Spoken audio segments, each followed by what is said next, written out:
Cerca de las fiestas, comienzo del último mes del año, donde, ¿qué pasa con el barbijo? El barbijo llegó para quedarse, vino para quedarse. ¿Por qué? Porque no sé si ustedes ven en la calle que más allá de que de manera individual, al aire libre no es obligatorio en la ciudad de Buenos Aires, vemos mucha gente circular todavía con el barbijo. Es decir, es algo ya cotidiano donde uno sale de su casa y no sé si ustedes tienen arriba de la mesa la llave, la sube, quizás los auriculares y ahí al ladito el barbijo, sí, donde uno también lo caza, digamos, lo agarra dentro de ese combo y donde casi uno ya no se lo olvida. Es muy esporádico que uno dice, ay, me olvidé el barbijo. Y si uno se lo olvida, vuelve a buscarlo en general, ¿no? Me pasó en la primera época, cuando hasta con pánico volví, con vergüenza, me tapaba.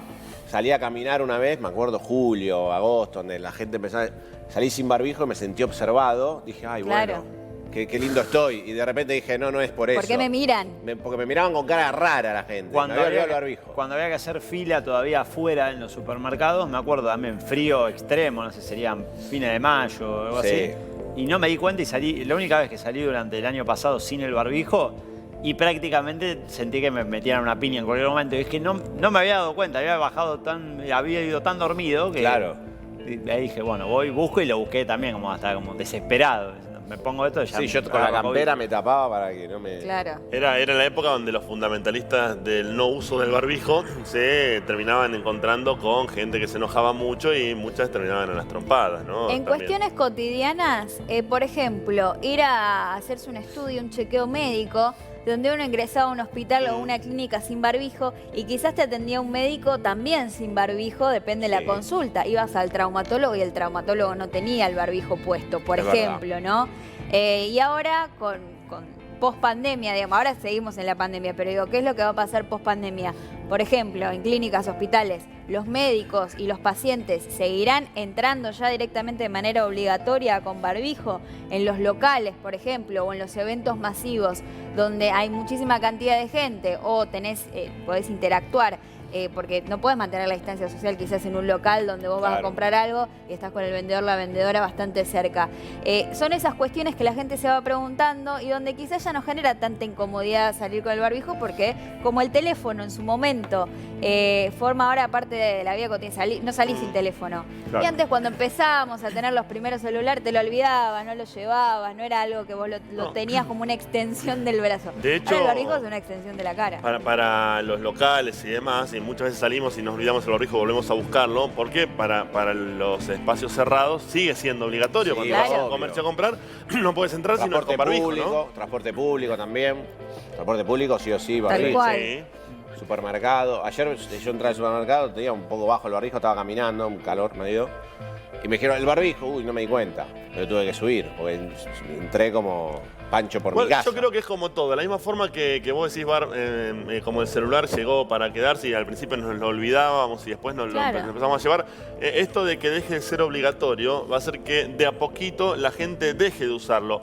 No va a dejar de haber alguno por allí que quizás lo siga usando, pero vamos a empezar a ver, creo yo, una fisonomía de la ciudad o del lugar donde cada uno habite, donde va a ser más preponderante la persona sin barbijo que la persona con barbijo con el correr del tiempo. Pero no te van a ver raro como, no sé si recuerdan, cuando uno llegaba al aeropuerto, pasaba por el aeropuerto y veía a la gente que venía de Asia, en general, de China. Parecía muy raro. Era como, ¿por qué usan barbijo? Era como, es más, nosotros criticábamos o nos podíamos llegar a burlar de eso, cuando en realidad para ellos es algo totalmente normal porque no solo previene el coronavirus, sino que otro tipo de enfermedades, como la gripe, por ejemplo. No sé si les ha sucedido que se han enfermado mucho menos por el uso del barbijo, por ejemplo, en el transporte público, que uno tosía con la mano, se apoyaba, después te agarrabas también del caño, de la baranda, y así también circulaban las enfermedades. Bueno, en los médicos el uso del barbijo estaba casi destinado exclusivamente a los cirujanos, ¿viste? Vos cuando veías un médico con barbijo, decías, este va a operar a alguien.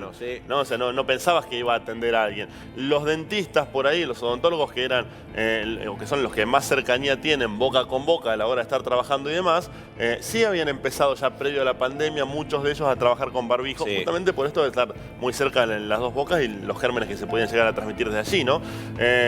Y bueno, con todos los protocolos que se fueron ampliando después, obviamente hoy no encontrás un odontólogo odontólogo que no tenga barbijo, que muchas veces está la mascarilla, todo, absolutamente todo, ¿no? En el lugar que tal vez sí se baja un poco la guardia, creo, es en el evento masivo, tanto en los estadios como en algún recital, más allá de que hay protocolos. Los boliches. Hay una tendencia con los boliches a bajar un poco la guardia, e incluso creo que puede tener que ver con que inconscientemente uno busca como tratar de anular un poco ese miedo que hay latente al contagio, o al entender entre todos que, bueno, ya es una situación pasada. La verdad es que no es pasada, veíamos en los títulos más de 1.800 casos, sí. Hace poquito por encima de la barrera de los 2.000. Es buenísimo el contexto que estamos viviendo respecto a los meses anteriores, pero no hay que dejar de cuidarse, incluso con lo que es este riesgo latente de la nueva cepa, porque siempre que decimos que cuando empieza a detectarse un primer o segundo caso oficialmente, significa que en general ya está empezando a caminar ese virus o esa variante. Y hay otro dato a tener en cuenta, que es un estudio científico avala el uso de los barbijos de tela después de un año.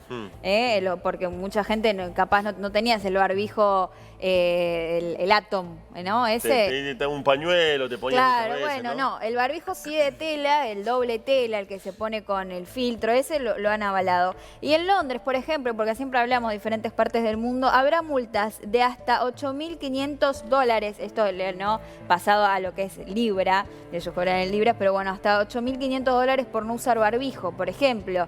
Son diferentes medidas que se están tomando en diferentes partes del mundo para tratar de que se siga utilizando el barbijo, más allá de que en algunos sectores, o por ejemplo al aire libre, o en algunos eventos ya no sea obligatorio. Atención con eso de los $8.500, es para el uso del transporte público. Claro. ¿Sí? El uso del transporte público, en Londres instalan la obligatoriedad del uso del barbijo, cosa que no lo era hasta estas últimas semanas. Aquel que no tenga barbijo en el transporte público puede llegar a pagar $8.500, no es la primera multa son $266. Lo que pasa que después va creciendo en caso de ser reincidentes, ¿no? Todo aquel que no use el barbijo en el transporte público en Londres, esto lo ha marcado justamente el máximo referente de la gobernación allí.